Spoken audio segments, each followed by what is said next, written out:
14 hours after my mother's funeral, all I wanted was a comforting hug from my wife. But what greeted me was a dark house, and the sound of desperate scratching coming from the locked basement. I broke down the door. My wife, Martha, was lying on the cold floor, barely alive, nothing but skin and bones. She pushed me away in a panic, staring into the dark corner. He's watching. I rushed upstairs. My daughter, Jenny, was sitting in front of her computer, live streaming her mother's death to millions of viewers. "Are you crazy, Jenny? Your mother is dying," I screamed, my heart breaking. She took off her headphones and glared at me angrily. "Dad, shut up. You just dropped 10,000 viewers. What's wrong with Mom sacrificing a little for my career? My fans love real tragedy." I drove my old Ford F-150 onto a familiar road in the Seattle suburbs. The 14-hour drive from the nursing home in Oregon had drained the last of a 65-year-old man's strength. My mother had passed away peacefully in the early hours of yesterday morning. I had been by her side during her final moments, holding her bony hand until it grew cold.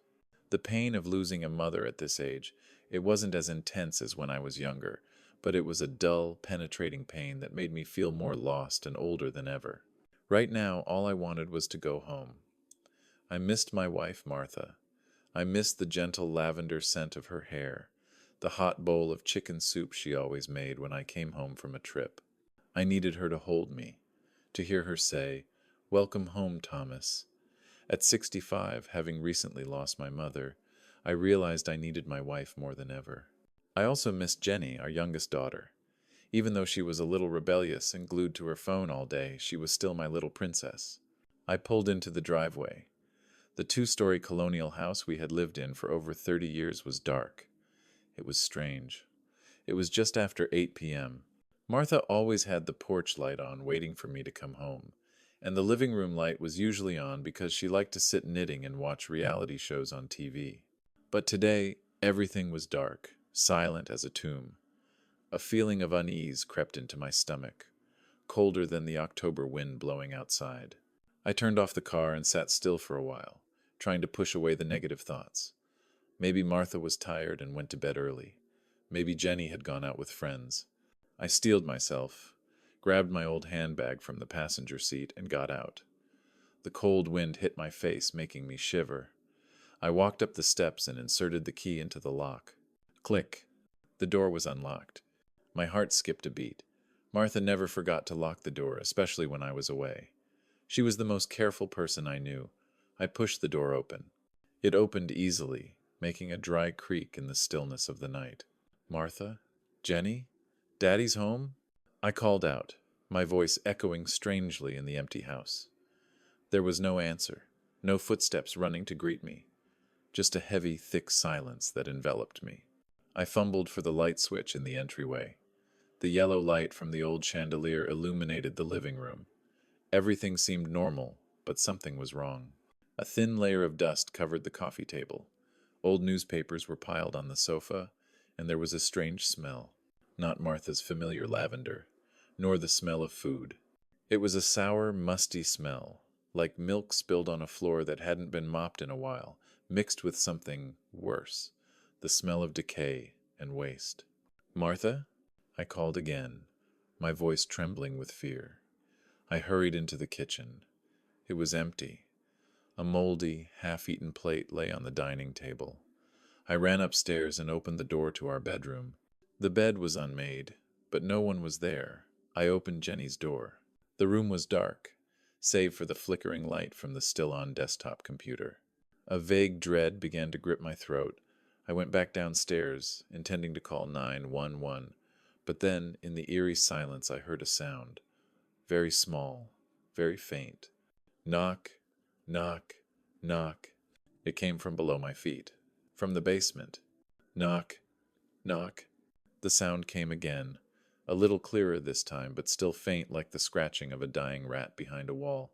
It came from the wooden door that led down to the basement, right next to the kitchen. "Martha, are you down there?"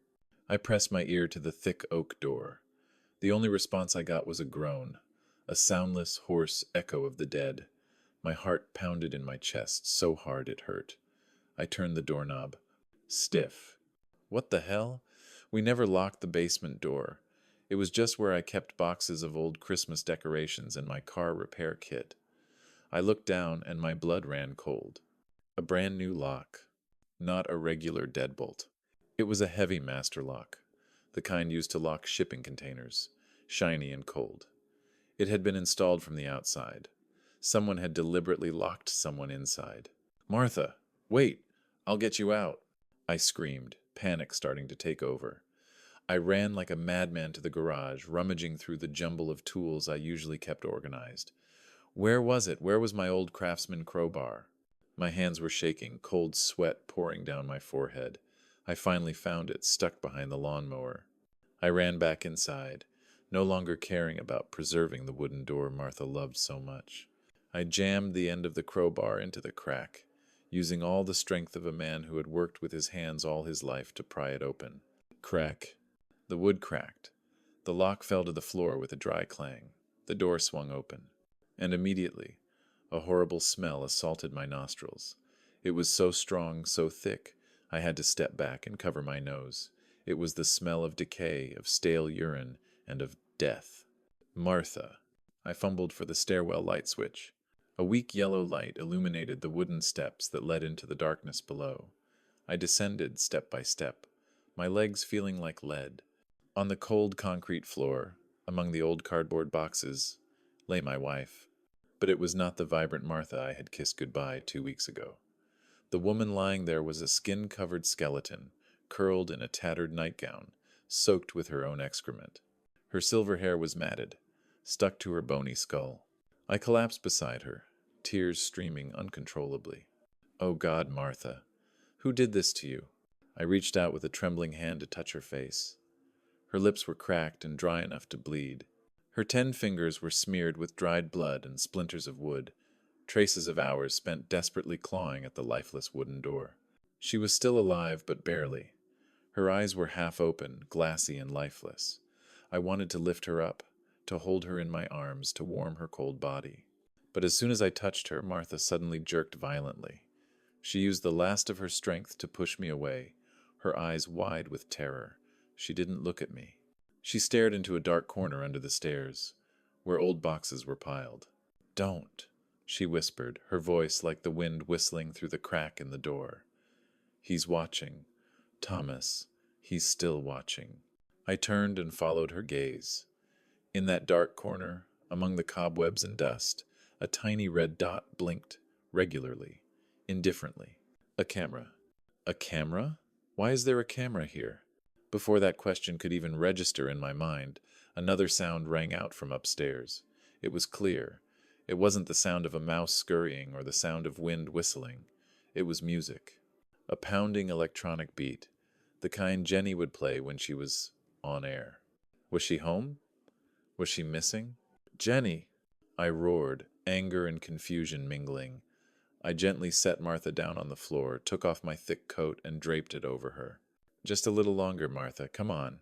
I dashed up the stairs, leaving the fetid darkness behind me, heading straight for the only room on the second floor that was lit.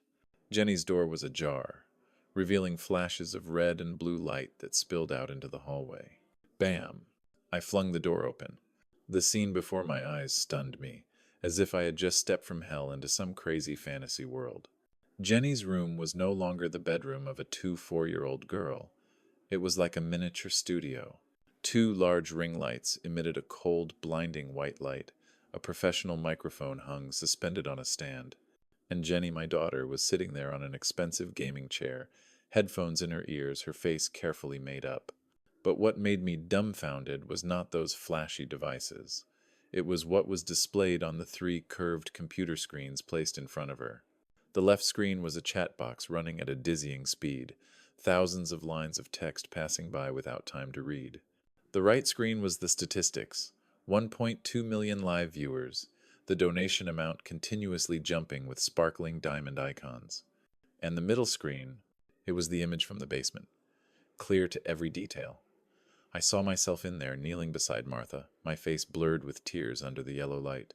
It was live. It was live streaming her mother's dying body for the world to see. "Jenny," I exclaimed, my voice choked with an emotion worse than horror. It was disgust. Jenny turned around, one hand quickly covering the microphone.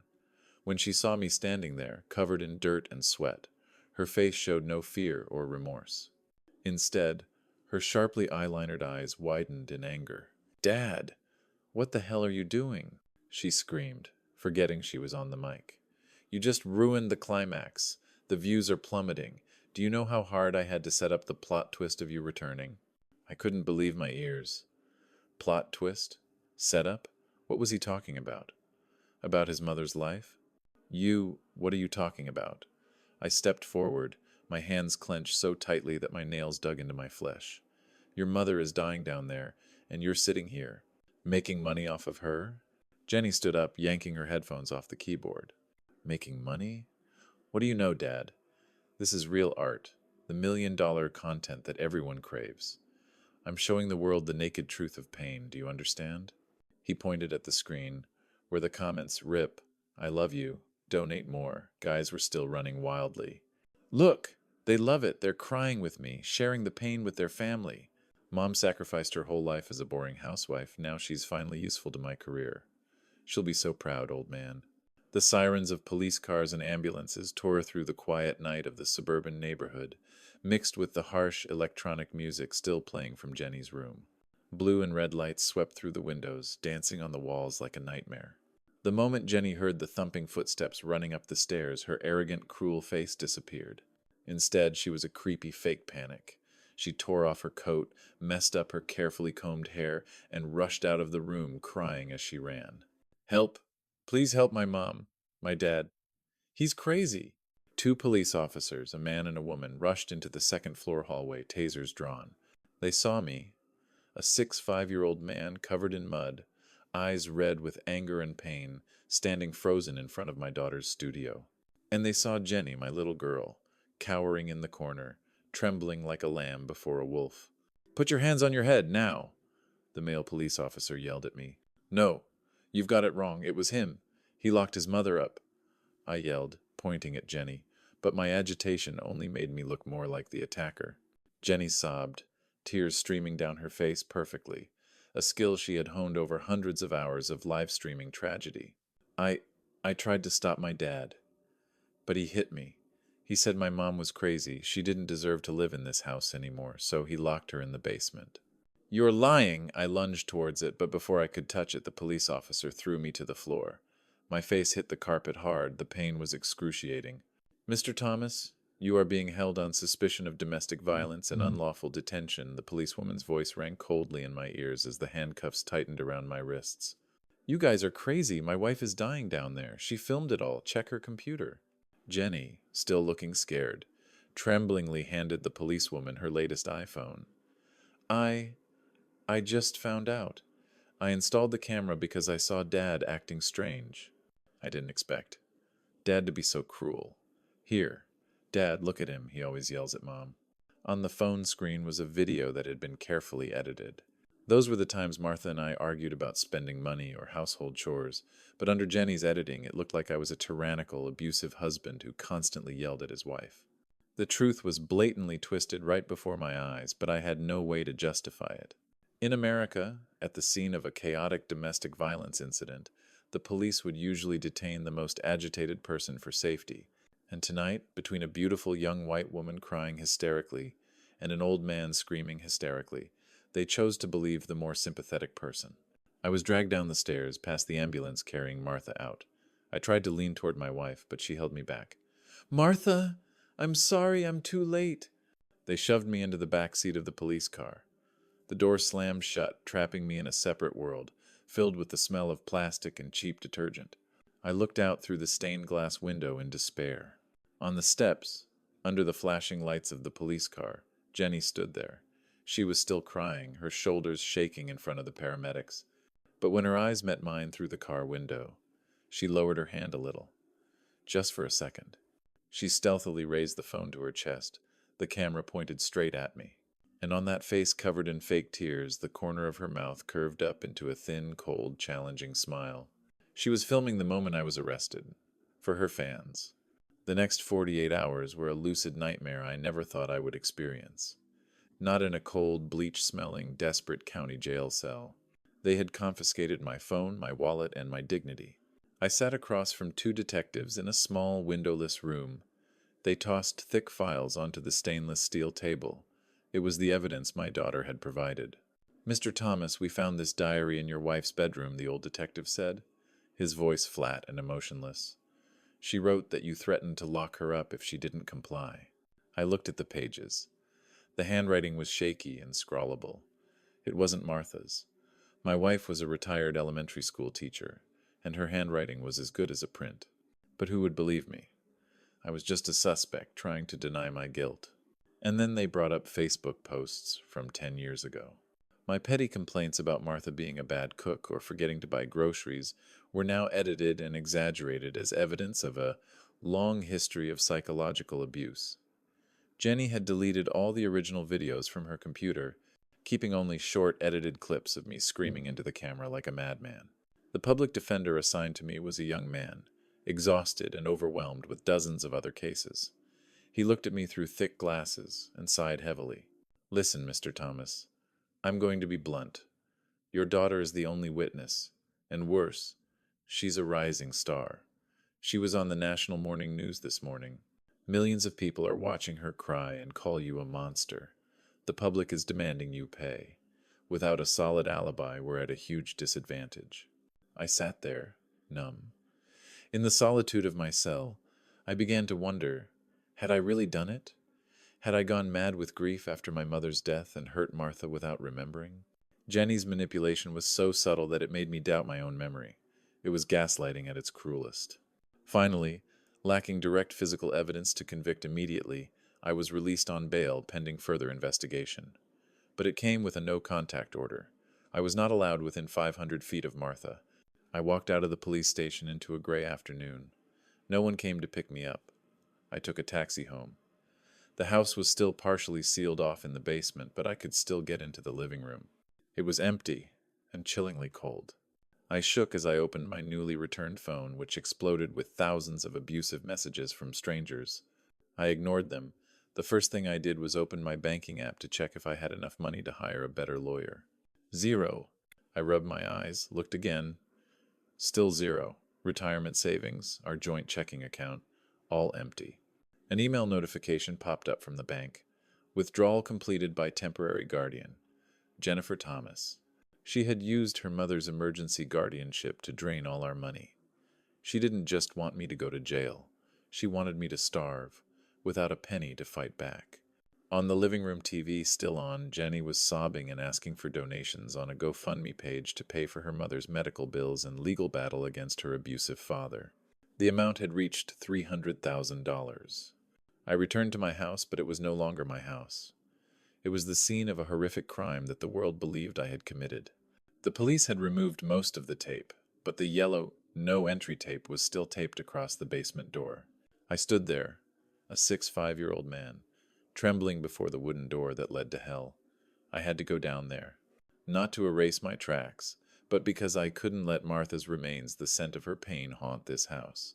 The police had searched, but they had only done a cursory search. Why bother when they had me as the perfect suspect? I walked down the creaking wooden stairs. The strong smell of bleach couldn't mask the stench of decay. I began to clean, crying as I did. And it was while crouching under the dark stairwell, where the police had overlooked, that I found them. Not weapons, but trash. Tucked deep into the hidden corner behind the plumbing were dozens of crushed Monster energy drink cans, along with crumpled receipts from Taco Bell and Wendy's. I shined a flashlight on the receipts. The dates on them. 12 days ago. 10 days ago. 5 days ago. It had been here. That bitch had been here all along. She had sat on top of her mother, eating fried chicken and drinking energy drinks while her mother starved to death at her feet. The cruelty made my stomach churn, and I gagged on the spot. But there was something else. Mixed in with the trash was a small black device, about the size of a cigarette pack, that was blinking a faint green light. I picked it up and brushed off the thick layer of dust. A Verizon mobile Wi-Fi hotspot.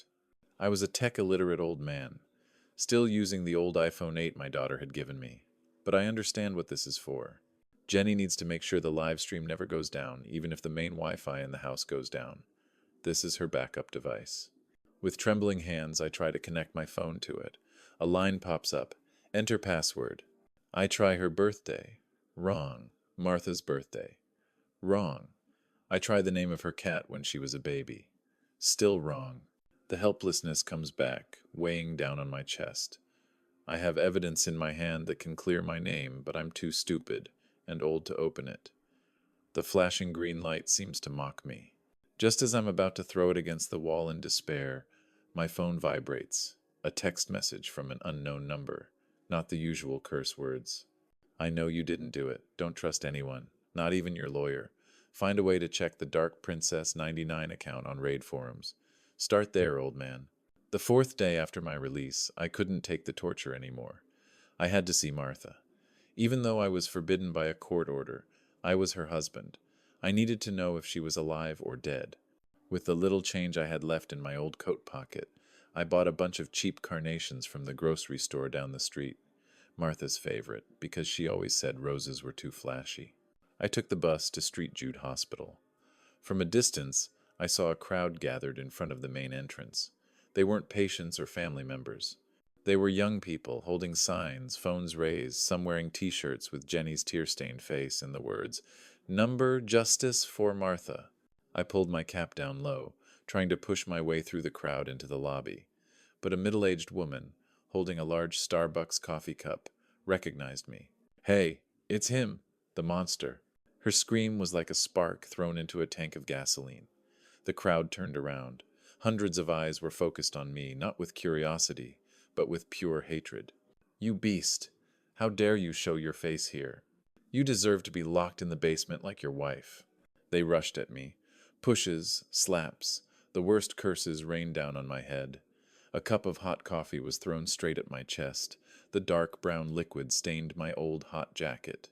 The bouquet of carnations was snatched from my hands, trampled under dozens of expensive sneakers. I fell down, curled up to endure the attack. In the chaos, I looked up.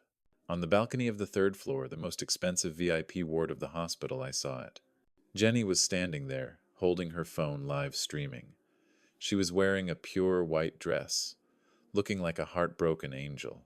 It was crying, but its eyes were dry, coldly observing the chaotic scene below like a director watching its actors perform. "Everyone, please don't.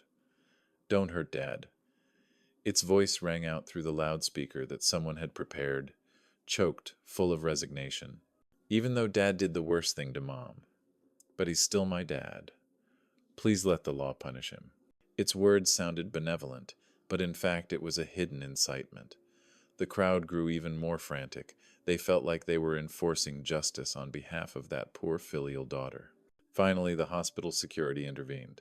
But they didn't help me. Two big men lifted me up by the armpits, dragging me out of the crowd like a bag of trash. "Mr. Thomas, you're disturbing public order. Get out of here now before we call the police to arrest you for violating the restraining order." They pushed me to the cold sidewalk outside the hospital gate. I crawled up, picked up a crushed carnation that was left, tears mixed with dirt on my face. I had lost everything. Honor, money, and now the right to be a human being in the eyes of society. At that moment, a gloved hand gently touched my shoulder. I turned around in surprise. A young nurse, her face half hidden by a mask, was looking at me with a mixture of fear and sympathy. She looked around as if afraid someone would see, then quickly shoved a small crumpled piece of paper into my hand. "Go, quickly," she whispered, her voice trembling. "Don't let them see me talking to you." I clutched the piece of paper, hurried into a small alley. With trembling hands, I opened it. The handwriting was hasty and scrawl. "She woke up at 3 a.m. this morning. She called your name. Many times. But your daughter was there immediately. She asked the doctor to sedate her and forbade anyone to write it down in the medical records. She is in complete isolation. Please save her." I sat in a seedy pawn shop in South Seattle where flickering neon lights cast eerie shadows on the walls. On the dusty glass counter was the last thing of value I had left, Martha's wedding ring. 35 years ago I had worked 2 jobs to buy it. It wasn't a big diamond, just a small rock set in 14 Kelvin's gold, but it meant the world to me. It was a promise, a memory, Martha. And now I had to sell it. Not for drugs, not to pay off debts, but to buy a dirty weapon in my war against my own daughter. $300, the shopkeeper said, his voice hoarse from cigarettes, not looking at me. It's worth a lot more, I said, my voice no longer shaking. It had been dead since I'd been pushed out the front door of the hospital. 350. Sold. Will you sell it or not? I looked at the ring one last time. Forgive me, Martha, but the gentle father you knew is dead in that basement. Now, there's only one avenger left. Sold. With a crumpled $350 in my pocket, I headed to an address I'd gotten from a homeless guy in a park, a gathering place for the marginalized. It was a rundown apartment, deep in the slums, where the smell of marijuana and urine was thick. I knocked. 3 slow knocks. The door opened a crack, revealing a gaunt face, eyes dark from lack of sleep and too much caffeine. It was Kay, a black hat hacker who'd been in and out of jail, the only person in the city willing to take on a dirty case like this for money. Are you Thomas? Kay asked, his voice crackling like an old modem. Come in, don't touch anything. Kay's room was a maze of wires, computer monitors, and pizza boxes. I put the $350 and Jenny's Wi-Fi device on the table. I need to know what's inside, I said. Kay picked up the device, turning it in his hands like he was appraising a precious gem. AES. 256 encryption. Pretty cool. Your daughter's no pushover. She has a back door. Back door? Meaning if I try to crack it without being careful, it will send a warning signal back to the owner. She'll know we're going through her stuff. Are you sure you want to play this game, old man? Once it starts, there's no going back. I looked Kay straight in the eye. I have nothing to lose. Go for it. Kay grinned, a smile missing a few teeth. He started typing. The clatter echoed in the dark room like a machine gun. An hour passed. Then 2. I sat still on the tattered sofa, my patience honed by months of waiting in vain. Suddenly, Kay stopped. Bingo. He turned the screen toward me. Green text appeared on the black background. It wasn't a video, but a log file, a log of the device's activities. It erased most of the data, but it forgot one thing. The device automatically keeps a history of hidden connections, Kay explained, pointing a finger at an unfamiliar IP address. Look. During the 2 weeks your mother was locked up, your daughter repeatedly connected to a single IP address over an encrypted chat channel. The username on the other end was Producer X. Producer X? Who is that? I don't know. But look at the frequency of this communication. He's online at the same time as Jenny every time she starts her live stream. He's not just an audience member, Mr. Thomas. He's the director. He's guided your daughter step by step. How to set the camera angle, how to adjust the lighting, even the script of when to cry, when to be strong. My blood boiled. So Jenny wasn't alone. There was someone behind it, a faceless person pulling my puppet strings to create this tragedy. Find him, I roared. I want to know who he is. Kay shook his head. It won't be easy. He uses a multi-layered VPN, very professional, but he hesitated, his eyes flashing with the excitement of a hunter who has found a worthy prey. He made a small mistake. He sent an attachment to Jenny on the first day, a contract file. It took Kay 6 hours, downing 3 cans of Red Bull, to track down the digital trail of Producer X. The address led us to an abandoned industrial area on the edge of town, where old warehouses stood like skeletons in the grass. That's it, Kay whispered, closing his laptop. Warehouse 4. The last VPN signal came from there. We broke the back door and sneaked in. The inside wasn't as empty as I'd expected. It was a movie set, but not the flashy Hollywood kind. This was a tragedy factory. I saw the set pieces, a fake hospital room with an old ventilator, a dingy kitchen with broken dishes, even a corner decorated to look exactly like my basement. The walls were covered with sticky notes. Script: Mother with cancer abandoned by her son. Stage 3. Script: Orphan beaten by stepfather. Need more fake blood. A chill ran down my spine. My daughter was not the only case. This was an industrial chain, specializing in producing fake pain to make real money from the pity of the online community. Just as I was shakingly picking up a script called The Devil Father, my own family script, my phone vibrated. A video message from Jenny. I pressed the play button. In the video, Jenny was sitting next to Martha's hospital bed. She was holding her mother's skinny hand, stroking her silver hair lovingly. But her eyes were not looking at her mother. She was looking straight into the camera lens, looking through the screen straight into my eyes. The corner of her mouth curled up into a thin, cold, cruel smile. Are you searching in vain? Poor old man. Don't try too hard or you'll die. It knew. It knew where I was.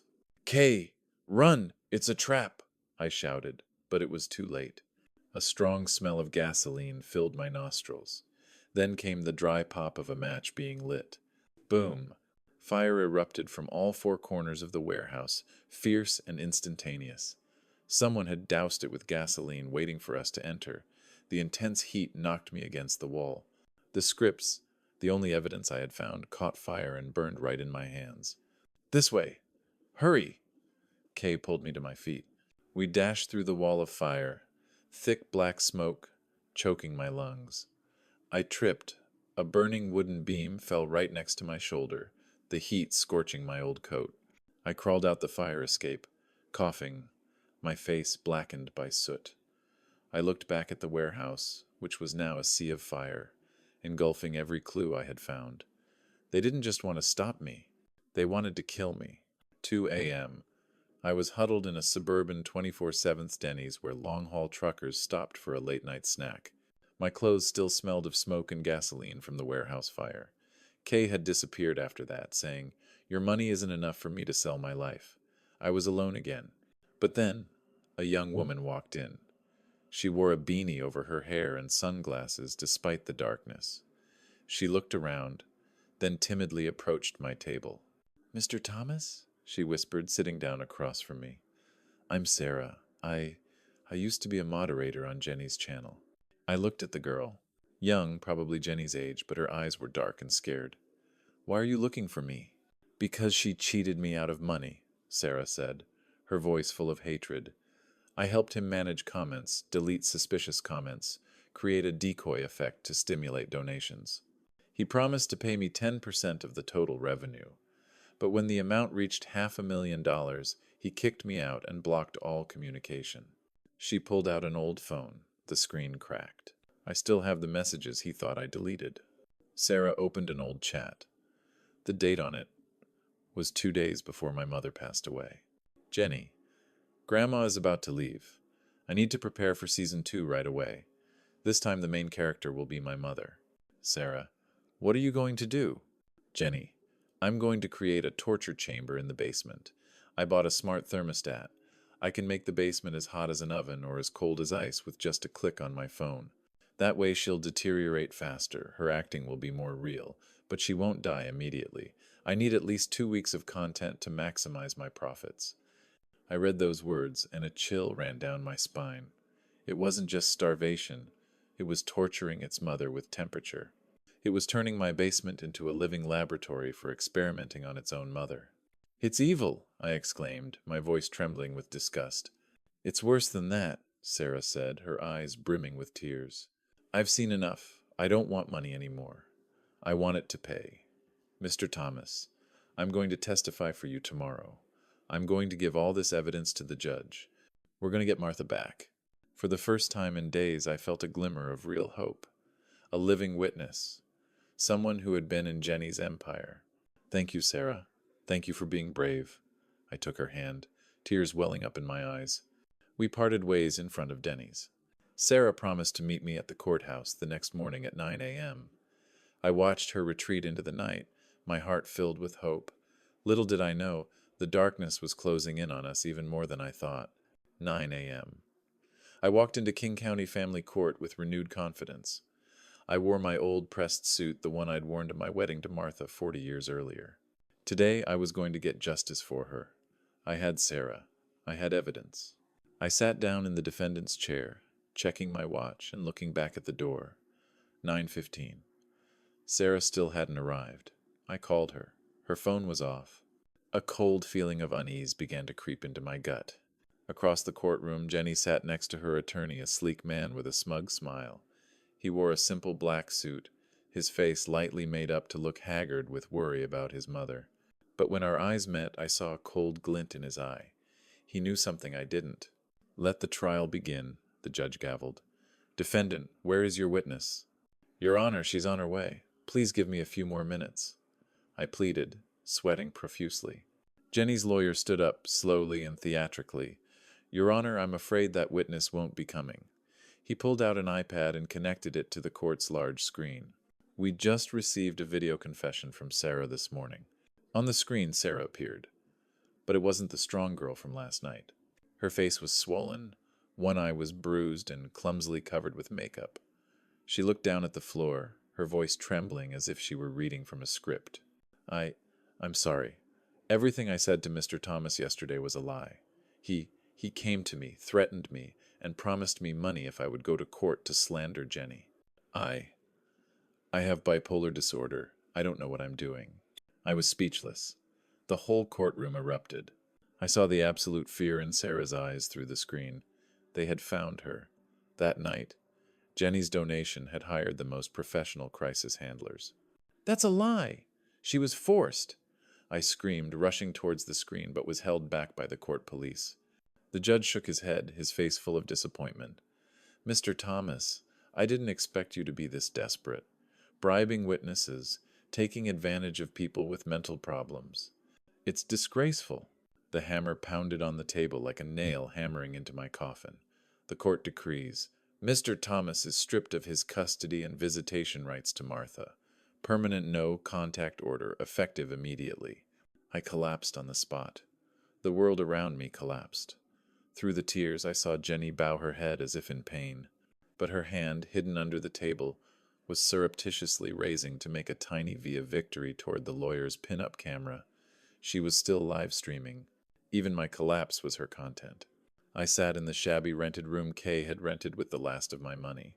His laptop screen showed the results of the massive donation trace, more than $500,000 that Jenny had received. All of it had gone into an account in the Cayman Islands under a shell company called Phoenix Media. And this is the legal representative of Phoenix Media, Kay said, turning the screen toward me. An old ID photo popped up. I recognized the face immediately, even though it had aged. Robert Bob Miller, or as Jenny used to call him back then. Uncle Bob. Bob had been my best friend since high school. He was smart, but had always been addicted to gambling. 10 years ago, he had gotten down on his knees and begged me to lend him $50,000 to pay off his gang debts. I refused. I told him to go to rehab first. He looked at me with hatred in his eyes and said, "You'll regret abandoning me when I needed you most, Thomas." Producer X was Bob. He wasn't stuck in a corner like I thought. He was back, and he had found the perfect prey to take revenge on me, my daughter. I turned on my phone, my hands shaking. Jenny was live streaming. She was sitting in a fancy hotel room, drinking expensive champagne. "You know what?" she said into the camera, her voice slurred with intoxication.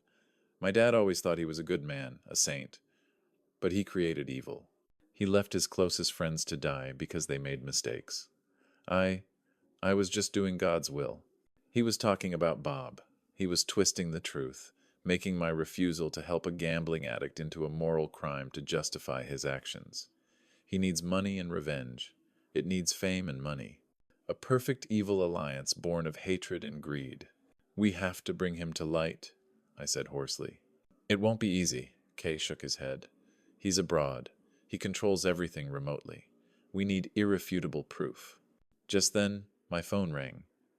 A text message from an unknown number, but I knew who it was. It was the kind nurse at the hospital. "The lady is in critical condition. Her heart rate is unstable. This could be her last night. Come, by all means." I rushed to St. Jude Hospital like a madman, despite the court order. But I couldn't get past the thick security line in the elevator lobby. They had been warned by Jenny. "Mr. Thomas, please leave. Otherwise, we will be forced to use force." I had no strength left to resist. I collapsed on the cold tile floor of the hospital lobby, surrounded by curious and contemptuous eyes of passers-by. I shakily opened the cheap phone that Kay had given me. On the screen, Jenny's livestream was breaking all viewership records. It was in Martha's hospital room. The room was decorated with fresh flowers and expensive scented candles, all for the sake of looking good on camera. Martha lay there, breathing weakly. Her skin was ashen, her eyes closed. Jenny was holding the camera lens close to her mother's face. She was sobbing, tears streaming down her perfectly powdered cheeks. Everyone, my mother is about to leave. Please drop a heart to pray for her soul to be released. But I saw it. I saw its eyes quickly glance at the corner of the screen, where the viewership numbers were dancing wildly. 2 million, 2.5 million. It was checking the KPI right on its mother's deathbed. And then, the microphone picked up a very small sound just for a second when it leaned down and whispered in Martha's ear, "Mom, smile. We're about to get rich." A second later, the heart rate monitor emitted a long, piercing beep. A green line ran across the screen. Martha was gone. My wife was dead. She died alone, turned into a money-making tool until her last breath. New. 2 police officers rushed in and tackled me to the floor. Cold handcuffs tightened around my wrists a second time. "Thomas, you are under arrest for disturbing public order and violating a no-contact order." I lay there, my cheek pressed against the cold tile floor, tears mingling with the dirt. My wife had just died on the 3rd floor, and I was arrested where she had taken her last breath. There was no justice in this world. I was released on bail just 2 hours before the funeral. The public defender reluctantly did so for humanitarian reasons, but he warned me not to cause trouble. I didn't care. I just wanted to see Martha one last time before she was buried deep in the cold earth of Lakeview Cemetery. But when I arrived, I realized this wasn't a funeral. This was a performance. Dozens of local TV station trucks covered the lawn. Drones buzzed overhead like digital vultures. Hundreds of strangers Jenny's fans were holding their phones to livestream, jostling for the best angle of the $20,000 polished mahogany casket that their donations had paid for. I pulled my hat down low and pushed my way through the crowd. I saw Jenny standing on a raised platform wearing a custom-made black dress, her face perfectly made up to look both broken and strong. He was giving a eulogy, but not to his mother, but to the camera. "My mother taught me to be strong." His voice choked up professionally, echoing through the expensive speaker system. "My mother taught me to stand up to evil, even when that evil wore the face of the father I once respected." The crowd was sobbing, like buttons flew across the phone screens around me. He was turning his mother's death into a PR for his personal brand. I couldn't take it anymore.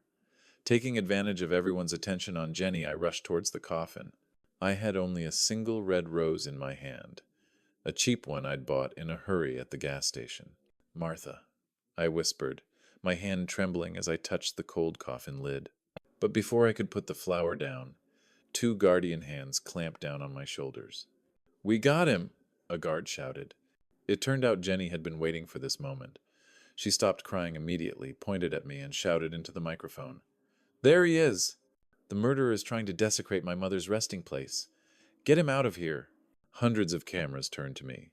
Flashes flashed incessantly, blinding me. I was dragged away like an animal. The rose fell to the ground and was immediately trampled. Screams and curses rang out from all sides. I struggled, screaming my wife's name one last time, but my voice was completely drowned out by the carefully choreographed chaos. And then, just before I was thrown out of the cemetery gate, I saw her. Standing behind an old oak tree, far away from the frantic crowd, was Sarah. She wasn't holding her phone to livestream like the others. She was crying, her eyes puffy as she looked at me with regret. And in her clenched hand I saw a small silver object glinting in the dull Seattle Sunday. A USB. 3 tháng sau, tôi đã trở thành tù nhân bị ghét nhất nước Mỹ. Trong phòng giam biệt lập tại nhà tù quận, tôi không còn khái niệm về thời gian, chỉ có 4 bức tường xám xịt lạnh lẽo và nỗi nhớ Martha quay quắt. Tôi nhớ nụ cười của bà ấy, nhớ cách bà ấy càu nhàu mỗi khi tôi để quên tất bẩn trên sàn nhà. Tôi đã hứa sẽ bảo vệ bà ấy đến cuối đời, nhưng tôi đã thất bại. Tôi đã để con quỷ dữ mà chính chúng tôi sinh ra giết chết bà ấy. Cánh cửa sắt mở ra với tiếng rít chói tai. Luật sư công bước vào, ném một tập hồ sơ dày cộm lên bàn. Thỏa thuận nhận tội đây, ông Thomas. Công tố viên đề nghị 15 năm tù cho tội ngộ sát. Nếu ông ký, phiên tòa sẽ kết thúc. Nếu không, với áp lực dư luận hiện tại, ông sẽ nhận án chung thân không ân xá. Ông không có cửa thắng đâu, cả thế giới đều muốn thấy ông mục xương trong tù. Tôi cầm cây bút lên, tay tôi run rẩy. 15 năm. Ở tuổi 65, đó cũng là một án tử hình rồi. Đúng lúc đó, Jenny bước vào. Lần đầu tiên nó không mang theo camera hay ekip quay phim. Nó ngồi xuống đối diện tôi, qua tấm kính chống đạn. Nó không còn diễn vai cô con gái đau khổ nữa. Đôi mắt nó lạnh lùng, sắc sảo như dao cạo. Bố ký đi, nó nói, giọng đều đều vô cảm. Bố già rồi, chống cự làm gì nữa. Ở tù vài năm, rồi chết là vừa đẹp. Con đã bán được bản quyền câu chuyện này cho Netflix rồi. Bố ký nhanh đi để con còn làm thủ tục thừa kế nốt căn nhà. Con cần tiền để mở rộng đế chế truyền thông của mình. Nó nhìn tôi như nhìn một con vật sắp bị làm thịt, không một chút thương xót. Đây là con gái tôi sao? Đứa bé tôi từng cồng kênh trên vai đi xem pháo hoa ngày Quốc khánh. Nó đã chết rồi. Tôi nhìn xuống tờ giấy thỏa thuận. Dòng chữ thôi nờ hát nờ thai ở ý như đang nhảy múa trèo người tôi. Có lẽ nó nói đúng. Tôi đã quá già, quá mệt mỏi để chiến đấu. Ký vào đây mọi chuyện sẽ kết thúc. Tôi sẽ không phải nhìn thấy khuôn mặt giả tạo của nó trên TV nữa. Tôi đặt ngòi bút lên dòng kẻ. Ký đi, bố già. Giải thoát cho tất cả chúng ta. Jenny thúc giục. Nụ cười đắc thắng hiện rõ trên môi. Ngay khoảnh khắc ngòi mực sắp chạm xuống mặt giấy. Một bàn tay già nua, nhăn nheo của người cai ngục đứng bên cạnh bỗng đặt nhẹ lên vai tôi.